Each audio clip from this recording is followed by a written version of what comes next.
Hello everyone, मैं कमलेश्वर शर्मा आप सभी का अपने इस यूट्यूब चैनल पर स्वागत करता हूं।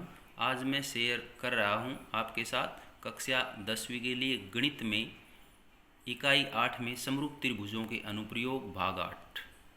कक्षा 10वीं के लिए गणित विषय में हिंदी माध्यम के विद्यार्थियों के लिए इकाई 8 में समरूप त्रिभुजों के अनुप्रयोग। आज मैं इसमें दो सवाल लेके आया हूँ। ये दोनों सवाल बहुत ही महत्वपूर्ण है, इम्पोर्टेंट है। यदि आप इन्हें अच्छी तरह समझना चाहते हैं तो वीडियो को अंत तक देखें, और यदि चैनल से जुड़े रहना चाहते हैं और आने वाले वीडियो देखना चाहते हैं तो आप इस चैनल को पहले सब्सक्राइब करें और फिर देखना प्रारंभ करें। तो आज का पहला जो क्वेश्चन है वो है ये क्वेश्चन नंबर 14। इससे पहले हमने 13 क्वेश्चन सोल्व कर लिए हैं, तो ये है 14वां क्वेश्चन, 14th क्वेश्चन, 14वां सवाल। तो इसका जो कथन है वो इस प्रकार से है। दो समरूप त्रिभुजों के परिमाप 30 सेंटीमीटर तथा 20 सेंटीमीटर है। यदि एक त्रिभुज की एक भुजा 12 सेंटीमीटर हो तो दूसरे त्रिभुज की संगत भुजा क्या होगी, ये इसका कथन है। अब इस कथन के अनुसार हम डायग्राम बनाएंगे। या क्या दिया है यहाँ, दो समरूप त्रिभुजों के परिमाप 30 सेंटीमीटर और 20 सेंटीमीटर है। तो यहाँ मैंने दो त्रिभुज मान ली ABC और PQR, ये दोनों समरूप हैं। और ABC का जो परिमाप है वो 30 सेंटीमीटर है और PQR का जो परिमाप है वो 20 सेंटीमीटर है। यदि एक त्रिभुज की भुजा एक त्रिभुज की एक भुजा 12 सेंटीमीटर हो तो हमने AB को इसमें ABC त्रिभुज की एक भुजा AB को 12 सेंटीमीटर मान लिया। तो दूसरे त्रिभुज की संगत भुजा ज्ञात करनी। तो संगत भुजा हमें ये PQR की संगत भुजा ये ABC के ये PQ होगी, तो ये PQ हमें ज्ञात करनी है। तो हमारा जो पहला चरण है वो ये है दिया हुआ, और दिया हुआ मैं यहाँ दत्त लिखता हूँ। तो दत्त में मैंने लिखा है त्रिभुज ABC समरूप त्रिभुज PQR, यानी ABC और ये PQR त्रिभुज समरूप है। उसके बाद त्रिभुज ABC का परिमाप बराबर 30 सेंटीमीटर, ये दिया हुआ है। त्रिभुज ABC का परिमाप 30 सेंटीमीटर। त्रिभुज PQR का परिमाप बराबर 20 सेंटीमीटर, ये भी दिया हुआ है। और AB ब्रैकेट में लिखा है त्रिभुज ABC की एक भुजा बराबर 12 सेंटीमीटर, ये भी दी हुई है 12 सेंटीमीटर। तीन चीज़ें दी हुई हैं, एक तो दोनों त्रिभुजों के परिमाप और एक त्रिभुज की भुजा, और दोनों ये आपस में समरूप भी हैं। तो ये हमारा पहला चरण पूरा हुआ। अगला चरण है ज्ञात करना है। हमें जो ज्ञात करना है वो लिखा है, इसमें मैंने लिखा है PQ हमें ज्ञात करना है। PQ क्या है, त्रिभुज PQR की संगत भुजा है जो कि हमें ज्ञात करनी है, जिसे हमें पता लगाना है। तो अंतिम जो चरण है वो हमारा हल। तो हल में मैंने लिखा है त्रिभुज ABC, क्योंकि त्रिभुज ABC समरूप है त्रिभुज PQR, ये दत्त है, दिया हुआ है। यानी ये ABC त्रिभुज इस PQR त्रिभुज के समरूप है, ये दिया हुआ है, दत्त है।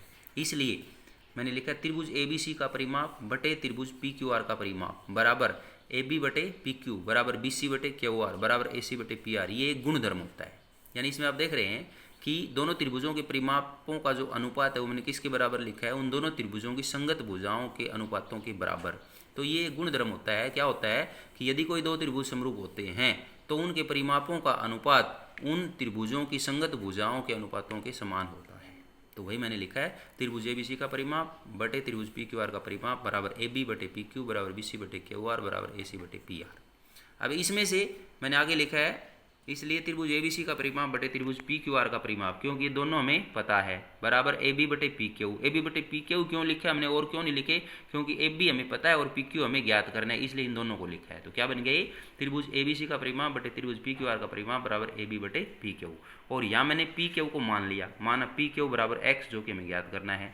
अब ये मान मैं यहाँ लिखता हूँ। तो त्रिभुज ABC का परिमाप 30 है तो उसकी जगह 30 लिख दिया। त्रिभुज PQR का परिमाप 20 है तो उसकी जगह 20 लिख दिया। तो ये अनुपात बन गया 30 बटे 20 इज इक्वल टू AB का मान 12 है तो मैंने 12 लिख दिया, और PQ को हमने X मानना है तो X लिख दिया। तो ये समीकरण बन गया 30 बटे 20 बराबर 12 बटे X। और इसको हम सोल्व करेंगे तो X इधर आ जाएगा, तो 30 गुना X आर पार गुना हो जाएगा, और 20 इधर आके 12 गुना 20, तो X का मान हो जाएगा 12 गुना में 20 बटे 30। इसको कैंसिल करेंगे, काटेंगे तो ये आ जाएगा 8।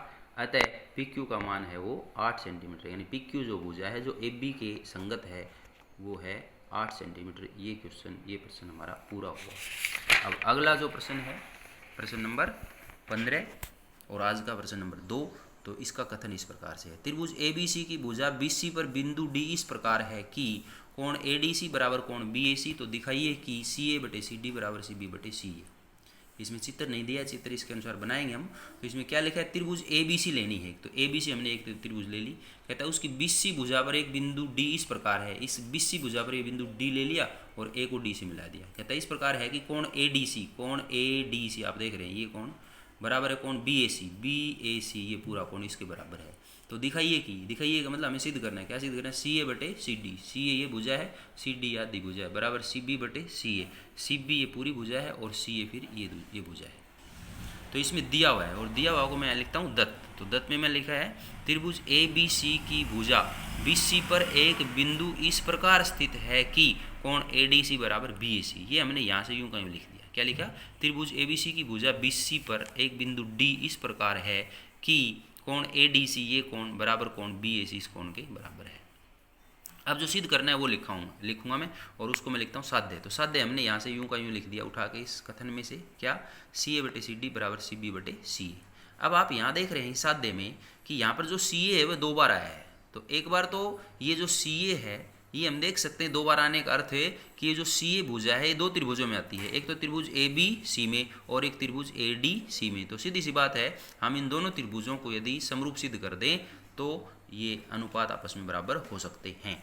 तो मैंने आगे प्रमाण में लिखा है। प्रमाण में क्या लिखा है? त्रिभुज ADC व त्रिभुज ABC में हमने ADC और ABC ही क्यों लिए हैं ये मैंने आपको यहाँ क्लियर कर दिया है, साफ कर दिया है।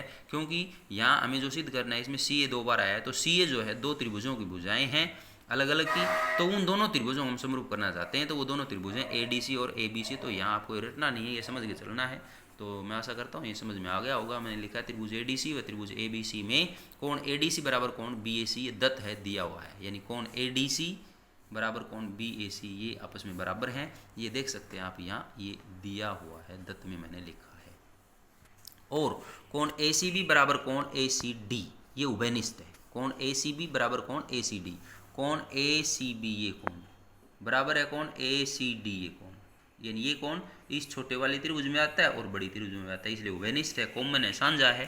तो अब आप यहाँ देख रहे हैं कि यहाँ इन दोनों त्रिभुज ADC और ABC में 2 कोण संगत कोण बराबर हो गई। तो जब 2 कोण बराबर हो गए तो यहाँ पर मैंने आगे लिखा है इसलिए एंगल या ए समरूपता कसौटी से, अर्थात कोण कोण समरूपता कसौटी लग गई यहाँ पर। तो कोण कोण समरूपता कसौटी से क्या हो गया? त्रिभुज ADC समरूप हो गई त्रिभुज ABC। और जब ये दोनों त्रिभुज समरूप होगी तो इनकी संगत भुजाएं समान अनुपात में होंगी। तो हमें जिन भुजाओं के अनुपात को लिखना है वो हम यहाँ से ले लेंगे। तो हमने लिखा है इसलिए CA बटे CD बराबर CB बटे CA। CA जो भुजा है वो त्रिभुज ABC की भुजा है और बटे CD जो भुजा है वो ADC की भुजा है, संगत भुजा CA की। और बराबर CB बटे CA। CB जो भुजा है त्रिभुज ABC की है और ABC की CB भुजा के संगत जो ACD है उसकी AC भुजा है। तो ये अनुपात बन गया CA बटे CD बराबर CB बटे CA। और इसका कारण मैंने लिख दिया समरूप त्रिभुजों की संगत भुजाएं। ये इसका कारण हो गया, इसका प्रमाण हो गया। तो ये प्रश्न भी पूरा हुआ। इसको मैंने लिखा इति सिद्धम। आज के लिए बस इतना ही। यदि आपको ये वीडियो अच्छा लगा हो, समझ में आया हो, तो आप इसे लाइक करें, शेयर करें और चैनल से जुड़े रहने के लिए, आगे आने वाले वीडियोस देखने के लिए, सिलेबस को कंप्लीट करने के लिए और एग्जाम में अच्छे से अच्छे मार्क्स प्राप्त करने के लिए आप इसे सब्सक्राइब करना ना भूलें। धन्यवाद।